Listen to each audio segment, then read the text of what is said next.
கடலுக்கு அக்கறையிலுள்ள நாடு எது? கதரேனர். கதரேனர் நாட்டில் இயேசுவுக்கு எதிர்கொண்டு வந்தது யாரு? அசுத்தாவி பிடித்த மனிதன்.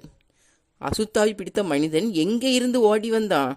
பிரேத கல்லறையிலிருந்து. அசுத்தாவி பிடித்த மனிதனின் குடியிருப்பு எங்கே இருந்தது? கல்லறைகளில். அசுத்தாவி பிடித்த மனிதன் தன்னை எதினாலே காயப்படுத்தி கொண்டான்? கல்லுகளினாலே. அந்த அசுத்தாவி பிடித்த மனிதனுடைய பெயர் என்ன? லேகியோன். லேகியோன் என்றால் பொருள் என்ன?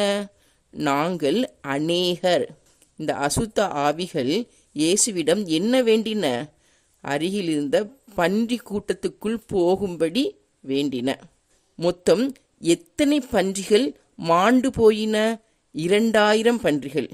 2000 பன்றிகள் உயர்ந்த மேட்டிலிருந்து எதிலே குதித்து அமிழ்ந்து மாண்டது? கடலிலே.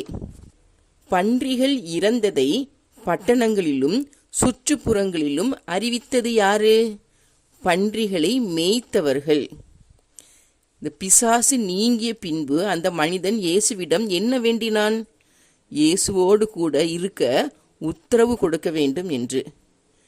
இந்த பிசாசு நீங்கிய பின் அந்த மனிதன் இயேசுவை குறித்து எங்கே பிரசித்த பண்ணினான்?